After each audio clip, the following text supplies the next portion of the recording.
નમસ્કાર વિદ્યાર્થી મિત્રો, કેમ છો? ચલો, આજે હું તમને ધોરણ સિનિયર કેજીમાં વિષય ગુજરાતી ભણાવીશ. હવે તમે ડિસેમ્બર માસનું પાઠ્યપુસ્તક લઈ લો. એમાં પેજ નંબર 8 ખોલો વિદ્યાર્થી મિત્રો. 8 નંબરનું પેજ ખોલો એટલે તમને આ પ્રમાણેનું પેજ દેખાશે. ખોલ્યું? હવે તમે પેન્સિલ અને રબર લઈ લો. ચલો, હવે આપણે સૂચના વાંચીએ. કખોડો વત્તા એ બરાબર કે. કે થી જ્ઞે બોલો અને લખો. તો અહીં આપણે કે થી જ્ઞે ના ટપકા જોડવાના છે, બોલવાનું છે અને લખવાનું છે. તો ચલો, એરણ. આ એરણ શું છે? તો તમે મોચી પાસે જાઓ તો મોચી જે ચંપલ મૂકીને સાંધતો હોય એને એરણ કહેવાય. આ મોચીના કામનું છે, મોચીનું સાધન કહેવાય એરણ. તો કખોડો વત્તા એ બરાબર કે, અથવા તો ક અધિક એ બરાબર કે. એ આ એક સ્વર છે. કખોડો વત્તા એ બરાબર કે, ખખોડો વત્તા એ બરાબર ખે. હવે માત્ર છે આ કે, કને એક માત્ર કે બોલાય. શું બોલાય? કને એક માત્ર કે, ખને એક માત્ર ખે. જો અહીં જલેબી, જ લે બી. તો અહીં પણ લને એક માત્ર લે છે, પાછળ એ બોલાય છે. જો પછી મહેલ.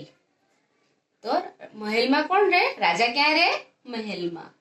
તો મ અને એક માત્ર હે લ, મહેલ.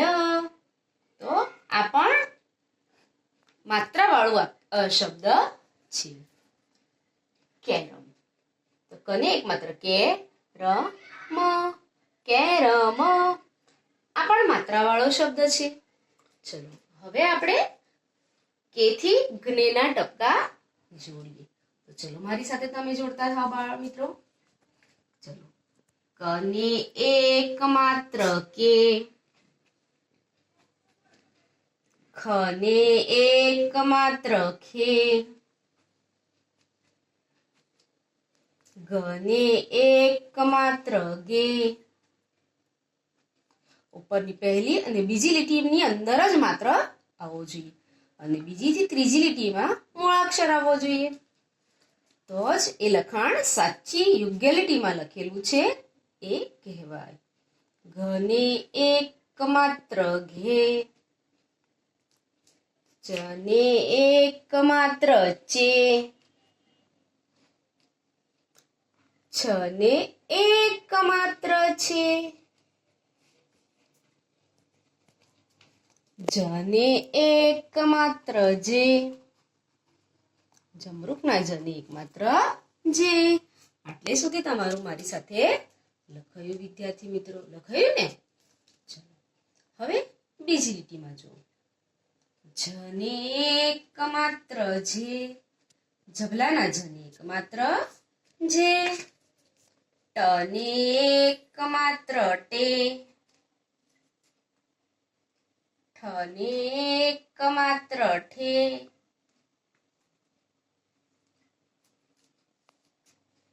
ડને એક માત્ર ડે,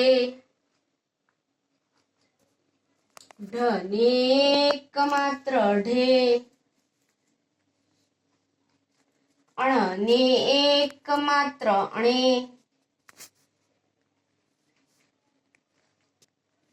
તને એક માત્ર તે. એટલે સુધી લખાયું હશે. હવે ત્રીજી લીટીમાં જુઓ. થને એક માત્ર થે, દને એક માત્ર દે, ધને એક માત્ર ધે, નને એક માત્ર ને, પને એક માત્ર પે, ફને એક માત્ર ફે, બને એક માત્ર બે,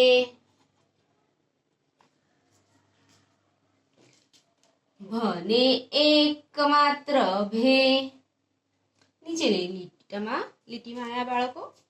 મને એક માત્ર મેં. એટલે સુધી તમારું લખાયું હશે મારી સાથે. પછી શું બોલાય છે વિદ્યાર્થી મિત્રો? ય. તો યને એક માત્ર યે. પછી ર. તો રને એક માત્ર રે. લને એક માત્ર લે. લ પછી શું બોલાય છે? વ. વને એક માત્ર વે.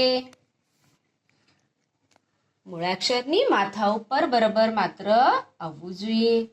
શને એક માત્ર શે. આને મીંડાવાળો શ કહેવાય. ચલો જોયું છે. હવે બીજી છેલ્લી લીટીમાં ષટકોણનો શ. શને એક માત્ર શે. સને એક માત્ર સે. હને એક માત્ર હે.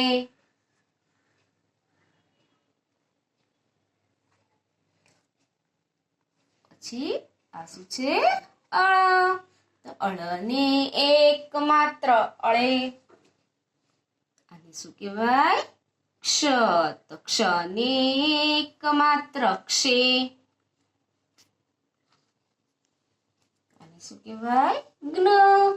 તો જ્ઞને એક માત્ર જ્ઞે. આટલે સુધી તમારું લખાયું મારી સાથે. હવે આપણે નીચે સૂચના વાંચીએ. માત્ર. એક માત્ર વાળા અક્ષર ઓળખી ગોળ કરો. તો જેની ઉપર આવું માત્ર છે એ અક્ષર ઓળખવાનો છે આપણે અને એની પર ગોળ કરવાનું છે વિદ્યાર્થી મિત્રો. જો અહીં ટની એક માત્ર ટે બ લ. તો ટની એક માત્ર ટે બોલ્યા આપણે, તો એ તમારે ગોળ કરેલું છે એટલે એને ગોળ કરવાનું નથી. પછી જો બીજો શબ્દ જુઓ. ખનિકાનો ખા. રને એક માત્ર રે ક. તો કયા ઉપર ગોળ કરવાનું થશે? આને શું બોલાય? ખનેકાનો ખા.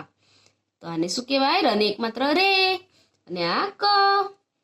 તો આના પર ક્યાં ગોળ કરવાનું છે? તો રને એક માત્ર રે પર ગોળ કરવાનું છે વચ્ચેના ઉપર. થયું? આખો શબ્દ વાંચીએ. ખા રે ક. ચલો જો ત્રીજો. બ હને એક માત્ર હે ના. તો આને કરીશું ગોળ? ના.